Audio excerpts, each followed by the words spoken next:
Hello guys, good morning. Welcome back again to my channel. It's Monday today, the 5th of January 2026. Alas 7 na ng umaga, pero madilim pa rin dahil it's winter season.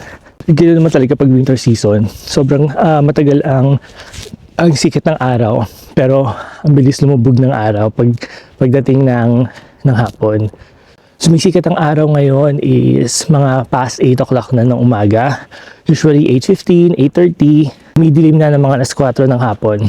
So ano bang temperature ngayon? It's negative 2 degrees Celsius ngayon dito sa Arlan. Pero even though negative 2 degrees ngayon dito sa Arlan, it feels like, according sa forecast, it feels like negative 8 degrees Celsius. Sobrang lamig. Wala tayong gala ngayong, wala tayong out of the country, pero gagala tayo. See you! Papakita ko sa inyo kung saan tayo pupunta mamaya. Siyempre yung sapatos ko is working shoes. Hindi siya akma para sa snow. So ang hirap maglakad. Basang-basa na yung sapatos ko habang naglalakad sa snow. Tapos sobrang lamig sa loob ng sapatos. Tapos kailangan mo pandahan-dahan maglakad kasi nga madudulas ka. Anyway, I checked the forecast for today. There's a chance, 45%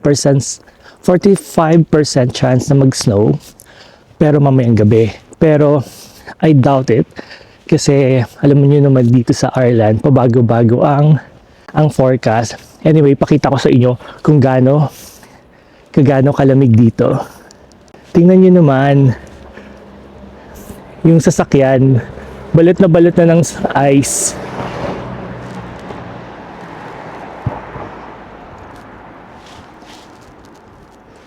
Dahil nga sa temperatura na sobrang lamig.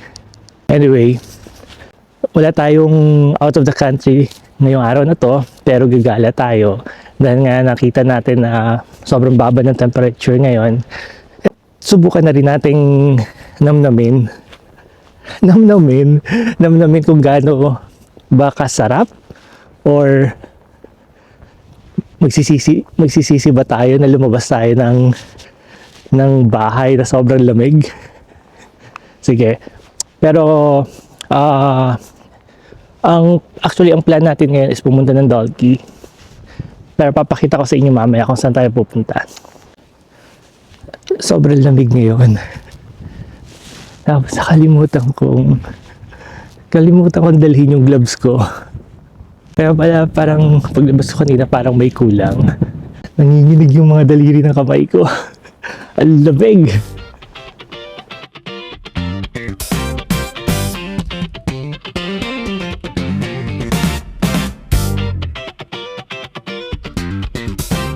Hello guys!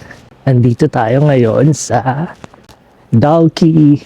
I think 10 minutes ride ng tren from Dunleary papunta rito. It's already 30 minutes past 7 at still madilim pa rin. Pero sa banda doon, kita mo na ang Bukang Liwayway. Bukang Liwayway. So parang nagkakaroon na ng liwanag sa banda doon. Pakita ko sa inyo. Di ko alam kung ma-appreciate nyo. Yan. O, kita naman pala dito sa camera eh. Diba? Tingnan nyo tong sasakyan na to. Nabalot na ng yelo. Tumigas na. Ang ganda tingnan. Yung Bukang Liwayway dito. So anyway, maglalakad-lakad lang naman tayo. Papakita ko sa inyo yung view ng Dalkey sa ganitong oras. Tsaka may pupuntahan tayo doon kasi may na-discover ako na magandang place. So, see you in a while. Alam nyo ba dito, kahit na sobrang baba ng temperature dito sa Ireland, marami pa rin kayong makikita or mangilan-ngilan may makikita kayong mga nagjo-jogging. And take note, Sobrang lamig Tapos, ang suot nila, sobrang nipis na damit at naka-shorts lang. Sabi ko, oh my God. Hindi ko kayang ginagawa nila. Guys, mag-aalas 8 na ng umaga, pero wala ka pa rin makikita mga tao sa kalsada. Pero halos mga tao dito tulog pa rin ng ganitong oras. Pero, today is Monday. I think, ngayon yung first day ng work dito sa Dublin for this year. Pero wala talaga akong makita mga tao. Alam nyo, sobrang lamig na naninigas na yung mga daliri ko sa kamay. Kanina nga naglalakad ako nandun pa ako sa place ko. Parang gusto ko mag-back out kasi wala nga akong gloves. Alam kong sobrang lamig. Pero sabi ko, kaya to. Ay, sana kayanin ko nga. Alam niyo ba, ang ganda ng pasok ng taon ngayon dito sa Ireland kasi hindi umuulan at sumisikat ang araw. Like, it's been a week already na may araw. Pero, according sa forecast, tomorrow, magiging cloudy na. And then, for the whole week, puro ulan na naman. So, mamimiss na naman namin itong araw, itong sunshine.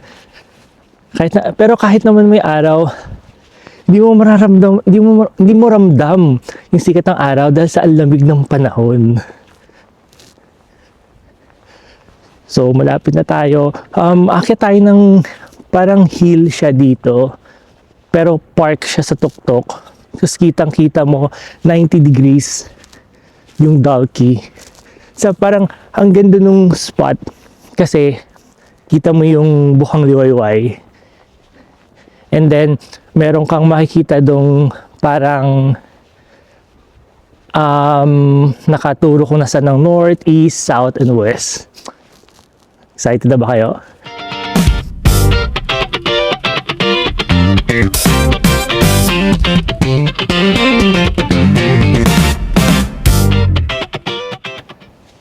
So ito yung sinasabi ko sa inyong parang compass, pero mukhang hindi nyo ma-appreciate dito kasi madilim pa. So ito yung south, north, then west, east. So nandun yung North Pole. And then, ito naman, ito yung east. So, sa banda doon, andun ang United Kingdom. And then, sa part doon, andun yung Atlantic Ocean. Then, sa pinakadulo noon, pag nadaan mo na yung Atlantic Ocean, andun na yung United States of America. And then this is the South. Pero kung ito yung South, bakit nandito yung araw? Diba? I don't know. Pero kasi, ito yung nasa compass dito O diba, ang ganda. Tingnan nyo. Hindi yan snow yellow talaga yan. Ang galing. Pero honestly, sobrang sakit na ng daliri ko. Mga daliri ko sa kamay, sobrang kasing lamig. Kasi nakalimutan ko yung aking gloves.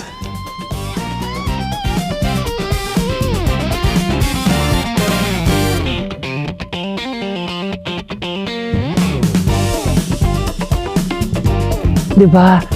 Sobrang ganda. Guys, maliwanag na. Kanina nag-google ako kasi di ko talaga alam kung anong park to. So, andito pala tayo ngayon sa Sorrento Park dito sa may Dalkey.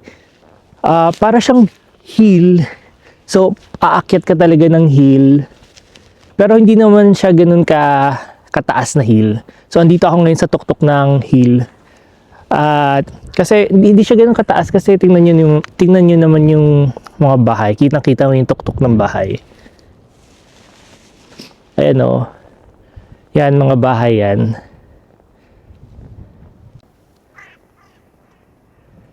So yun guys, yan island yan. Sabi ng mga lokal dito, kapag super low tide, kaya mong lakarin from dito hanggang papunta doon.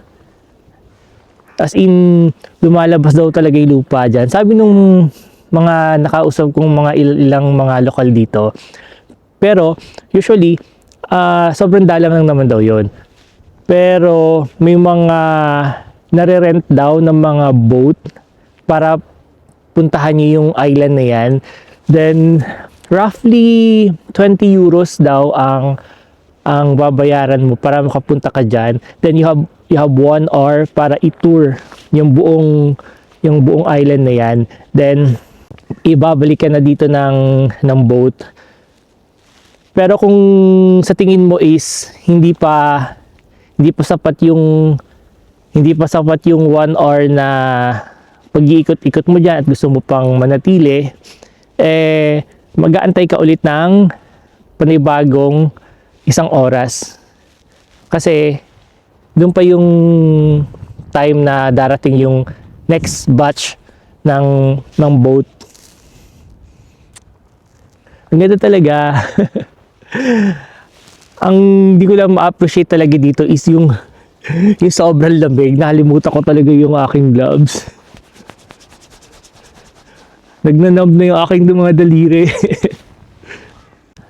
Ayun guys, dahil maliwanag na,